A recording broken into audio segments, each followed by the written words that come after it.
let's stick with this because I want to actually give you your props. So far in this conversation, not just with your character, but also in your reasoning, you are miles ahead of Mohammed Hijab. I'm letting you know that right now. Props to you, and I'm being serious. You've shown to be a much better interlocutor than Mohammed Hijab, the so-called final boss. Everyone's got different temperaments, man. That's true. And your temperament is better. And so is your reasoning. So with that being said, we can agree that Allah is telling Muhammad what he can do to gain certainty of things he might doubt of what the Quran is saying, right? Sure. Okay. So if going back and checking with the people who read the scripture, meaning the previous scripture, is how Muhammad can be certain of what the Quran is saying, this makes the previous scriptures the standard of truth because that's what's deciding on whether or not the Quran is getting this stuff right or not. The reason I don't agree with that, and I think that it's a jump to say that, is because if we take, for example, if I were to tell you clouds are heavy, right? And then you look up at a cloud and you're like, it's floating up in the air. How can it be heavy? And then you look up at the sky and you tell me the cloud is floating. How can it weigh a lot?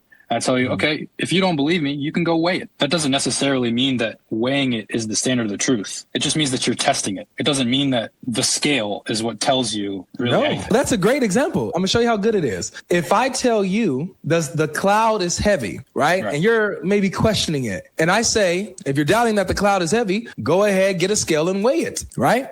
Now, that means that I am appealing to a scale to substantiate what I'm telling you. Sure. So if you do what I say and you use a scale and you find out that, wait, actually it's not heavy at all, it's so light you can barely weigh it, then I was wrong based on my own standard that I gave you to test with.